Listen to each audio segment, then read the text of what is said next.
Second সামেটিভের set ওয়ানের এক দাগের যে প্রশ্নগুলো রয়েছে এবং দুই দাগের প্রশ্নগুলো নিয়ে আলোচনা করছি।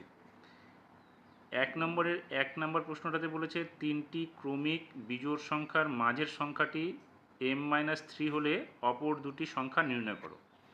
তাহলে এখানে যেহেতু বলেছে মাঝের সংখ্যা, তাহলে লিখে নিলাম আমি মাঝের সংখ্যা সমানচিহ্ন m-3। এবার একটা জিনিস দেখো, যদি পরপর ক্রমিক বিজোড় সংখ্যা, আমরা যদি প্রথম সংখ্যাটাকে 3 ধরি, তাহলে পরের সংখ্যাটা কি হবে? 5 হবে, তারপরের সংখ্যাটা 7 হবে। তাহলে মাঝের সংখ্যাটা যদি আমাদের m হয়, এখানে m-3 হয়, তাহলে আগের সংখ্যাটা কত? 2 কম আছে, আর পরের সংখ্যাটা দেখো 2 বেশি আছে। তাহলে আমরা লিখব প্রথম সংখ্যা সমানচিহ্ন কী হবে? m-3 -2, তার মানে কত হচ্ছে? m-5। আর তৃতীয় সংখ্যাটি কী হবে? 2 বেশি হবে, তার মানে হচ্ছে m-3 + 2, তার মানে কি হলো? m-1। অর্থাৎ প্রথম সংখ্যাটা হচ্ছে m-5, পরের সংখ্যাটা মাঝের সংখ্যাটা হচ্ছে m-3 এবং শেষের সংখ্যাটা হচ্ছে m-1। এবার 2 নম্বর প্রশ্নটাতে কী বলেছে? এখানে বলেছে 9 কিমি 8 ডেকামি 7 সেমি 6 মিলিমিটার সমানচিহ্ন কত মিটার? তাহলে 9 কিলোমিটার, 9 কিলোমিটারকে যদি আমরা মিটারে নিয়ে যাই, তাহলে কী হবে? 9 গুণ 1000, কারণ 1000 মিটারে 1 কিলোমিটার, যোগ 8 ডেকামিটার, তাহলে 8 গুণ ডেকামিটার পরে 1 ঘর মিটার, তার মানে 10 দিয়ে এখানে গুণ হবে, যোগ 7 সেন্টিমিটার, তাহলে 7 সেন্টিমিটার মানে হচ্ছে 7 সেন্টিমিটার। সেন্টিমিটার থেকে মিটারে আনতে গেলে আমাদের 100 দিয়ে ভাগ করতে হবে, তার মানে হচ্ছে গুণ 1/100, যোগ মিলিমিটার আছে 6, তাহলে 6 মিলিমিটার মানে হচ্ছে 6কে ভাগ করতে হবে কত? আমাদের 1000 দিয়ে, তার মানে 6 × 1000, 1/1000। এটা কী হবে? মিটারে চলে আসবে।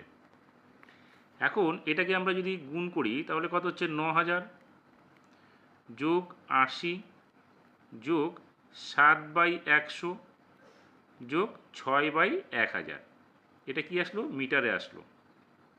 এখন এটাকে যদি আমরা যোগ করি, এই দুটো যোগ করলে কত হচ্ছে? 9080 যোগ এইটাকে 100 দিয়ে যদি এটাকে ভাগ করি, তাহলে কী হবে? 0.07 হবে, যোগ এটা দিয়ে যদি এটাকে ভাগ করি, তাহলে 0.006 হবে। এবার এটাকে যদি আমরা যোগ করে দিই, তাহলে কত হচ্ছে? 9080.076 মিটার। এরপরে 3 নম্বর প্রশ্নটাতে বলেছে LXXXIX - LXXV কত হবে সেটা রোমানে লিখতে বলেছে। তাহলে 3 নম্বরটা আমরা যদি লিখে নিই, তাহলে কি হচ্ছে? L 3টা X IX বিয়োগ করতে হবে LXXV সমান চিহ্ন কত হবে সেটা আমাদের রোমানে লিখতে হবে। দেখো এইটা মানে কত? এখানে 50, 60, 70, 80 আর 9, তার মানে হচ্ছে 89, এটা বিয়োগ এখানে 50, 60, 70 আর 5 75, তার মানে 75 হলো, বিয়োগ করলে কত হবে? এখানে হবে 4, 8 থেকে 7 গেলে এখানে হবে 1, তার মানে 14।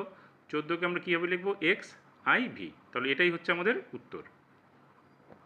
এরপরে 4 নম্বরটাতে বলেছে দুটি সংখ্যার গসাগু ও লসাগু যথাক্রমে 13 এবং 546, সংখ্যা দুটি কি হতে পারে?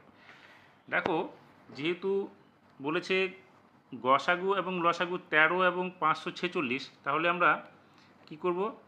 13 দিয়ে প্রথমে 546কে ভাগ করব। তাহলে এখানে হচ্ছে 4 13 52, এখানে বাজবে 2, এখানে 6 হলো, 13 দুগুণে 26। এবার এই যে ভাগফলটা হলো 42, এটাকে আমরা উৎপাদকে বিশ্লেষণ করব। তাহলে এখানে 2 বার যাবে, 21 হবে, এখানে 3 হলো, 7 হলো, অর্থাৎ 42 সমান চিহ্ন কী হলো? 2 গুণ 3 গুণ 7। তাহলে যে সংখ্যাগুলো হতে পারে সেটা কী কী হতে পারে? সম্ভাব্য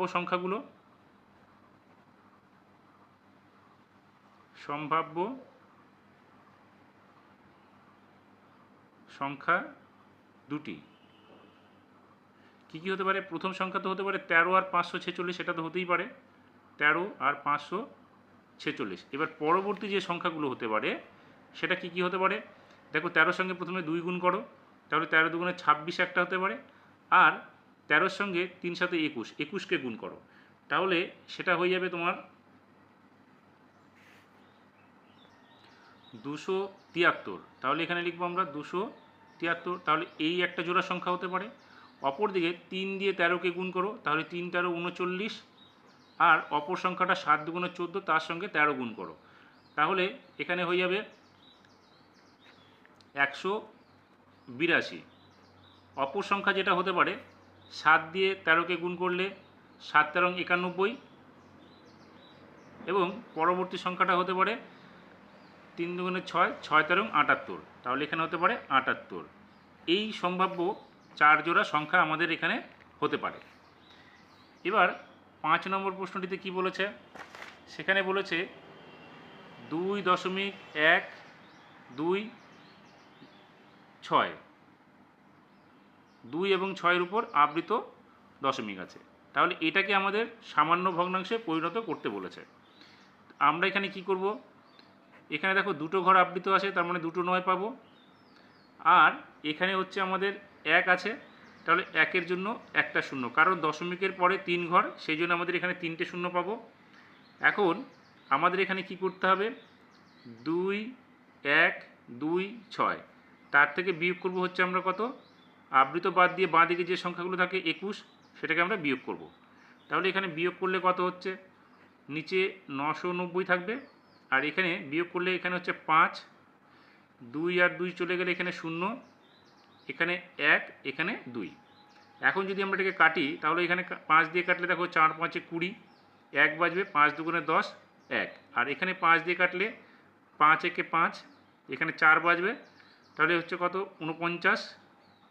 তাহলে 49 হলে 5 নং 45, এখানে বাজবে কত? 4, 40 হলো, 5 8 40। তার মানে আমাদের যে ভগ্নাংশটা হলো সেটা কত হচ্ছে? 421/198। এটা হয়ে গেল সামান্য ভগ্নাংশ।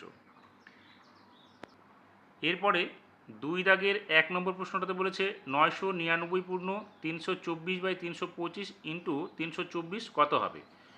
তাহলে 2 দাগের 1 নম্বরটা যেটা রয়েছে 999 পূর্ণ 324/325 ইন্টু 324, এর মানটা কত হবে? দেখো আমরা প্রথমে কি করব? 999কে 325 দিয়ে গুণ করব, গুণ করে তার সঙ্গে 324 যোগ করে দেবো। তাহলে এটা গুণ করলে আর 324 যোগ করে কত হবে? এখানে হবে 3,24,999, নিচে 325 থেকে যাবে, এখানে গুণ 324। এবার আমরা যদি 325 দিয়ে এই সংখ্যাটা উপরের সংখ্যাটাকে ভাগ করি, সেক্ষেত্রে এখানে সংখ্যাটা আসবে 999.996, তার সঙ্গে গুণ করব হচ্ছে 324। এবার এই পুরো সংখ্যাটা যদি আমরা গুণ করি, সেক্ষেত্রে গুণফলটা দাঁড়াবে হচ্ছে 3,23,999.00307। এখন আমরা কি করব? দশমিকের পরে এতগুলো সংখ্যা নেব না, আমরা কি করব? 3 2 3 9 9 9.003, এখানে 7টা সরিয়ে দিয়ে 7 যেহেতু 5 বা 5-এর বেশি, সেই জন্য শূন্যর জায়গায় 1 আমরা যোগ করে দেবো। এই সংখ্যাটা হবে আমাদের তার মান। এবার 2 নম্বর প্রশ্নটাতে বলেছে কয়লার মূল্য 20% বেশি হওয়ায় কয়লার ব্যবহার 20% কমিয়ে দেওয়া হলো। খরচ শতকরা কত বাড়লো বা কমলো আমাদের হিসেব করে বের করতে হবে।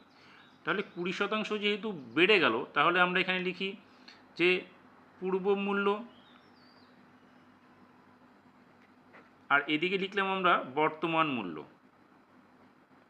দেখো 20% বেড়ে যাওয়া মানে পূর্বে যদি এখানে 100 টাকা দাম হতো, তাহলে বর্তমানে কত হবে? 120 টাকা দাম।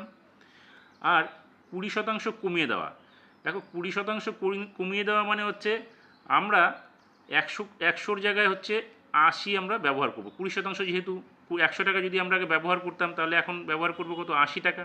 সেক্ষেত্রে বর্তমান মূল্য কত হবে সেটা আমাদের আগে বের করতে হবে। এখন তাহলে দেখো সম্পর্ক যদি তৈরি করি, 100 টাকা ব্যবহার করলে তার ব্যবহার মূল্য হচ্ছে কত 120 টাকা, সেই জায়গায় 80 টাকা ব্যবহার করলে তার মূল্যটা কম হবে।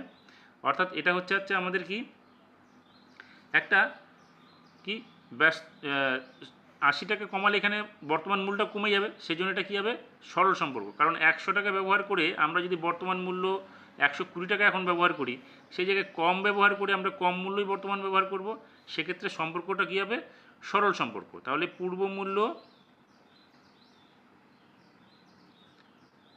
এবং বর্তমান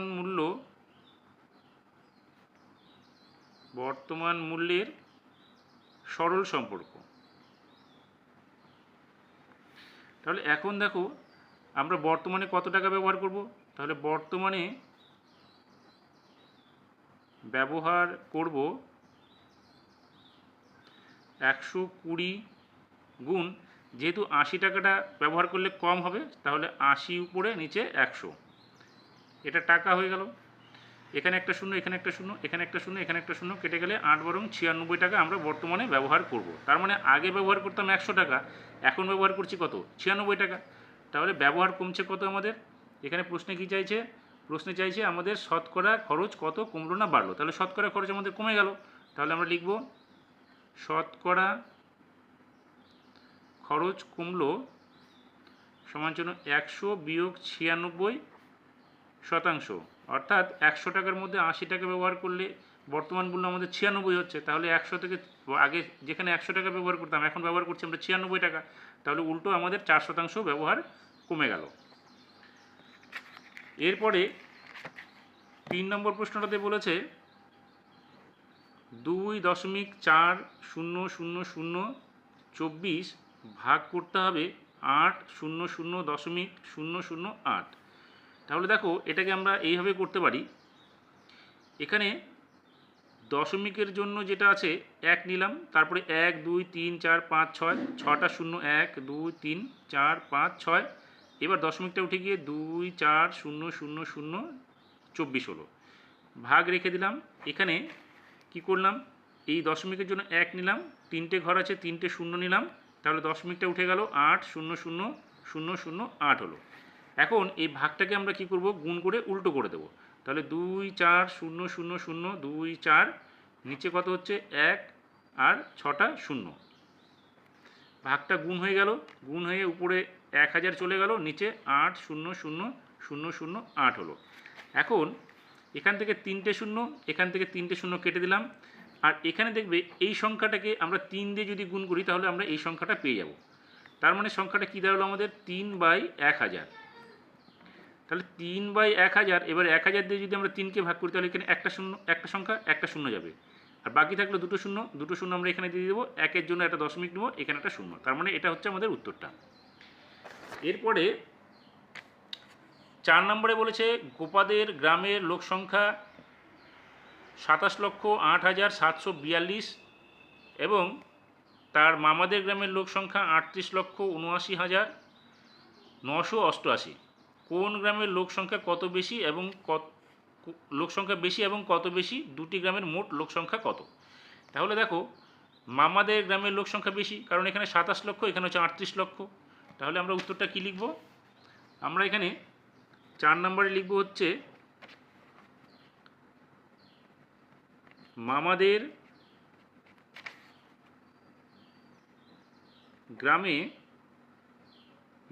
গ্রামের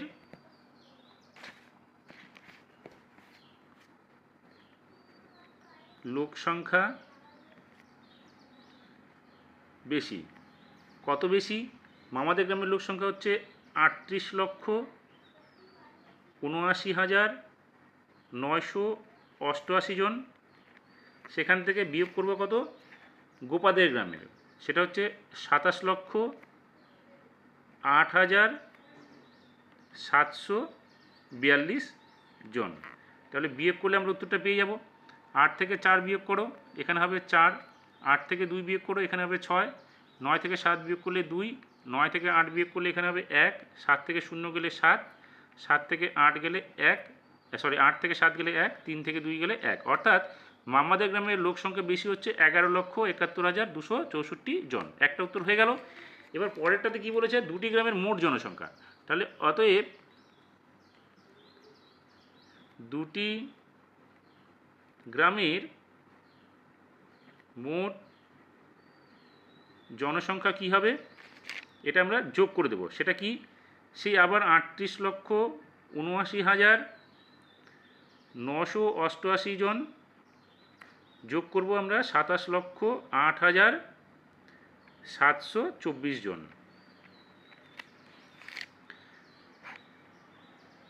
724 নয়, এখানে 42 হবে, লিখেছি ভুল, এটা 42 হবে।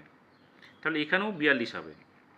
তাহলে 42 হলে 8 থেকে 2 গেলে এখানে হবে 6, 8 থেকে 4 গেলে এখানে হবে 4, অর্থাৎ 11,71,246 জন। এটা হচ্ছে বেশি।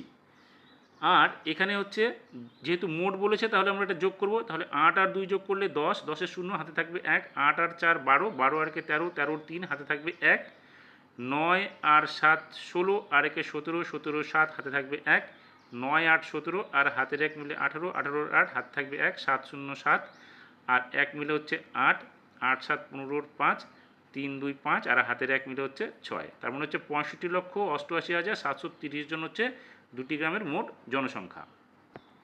এরপরে 5 নম্বরে বলেছে, প্রতি বস্তায় 30 কিগ্রা চাল ধরে এমন কতগুলো বস্তায় 6.3 টন চাল রাখা যাবে। যেখানে বলেছে 1 টন হচ্ছে 1000 কিগ্রা। তার মানে আমাদের 6.3 গুণ 1000 করলে এটা হবে আমাদের কিগ্রা, অর্থাৎ কেজিতে বেরিয়ে যাবে। তাহলে এখানে হবে 63000 কিগ্রা। এখানে একটা দশমিক আসবে, কারণ এখানে দশমিকের পরে 1 ঘর, সেই জন্য আমরা দশমিক দিয়ে এখানে 1 ঘর নিয়ে চলে আসবো। তার মানে হচ্ছে কত, 6300 কিগ্রা। এখন প্রতি বস্তাতে যেহেতু 30 কেজি চাল ধরে, তাহলে 30 দিয়ে এটাকে ভাগ করতে হবে আমাদের, কতগুলো বস্তা লাগবে সেটার জন্য। তাহলে 30 দিয়ে ভাগ করবো হচ্ছে 6300। দেখো 3 দুগুণে 6 আর একটা 0, তাই 30 দুগুণে 60 হলো, এখানে 3 নামলো, পরবর্তী সংখ্যা 0। তাহলে 30 একে 30 হলো, এই 0টা আমরা এখানে নিয়ে চলে এলাম।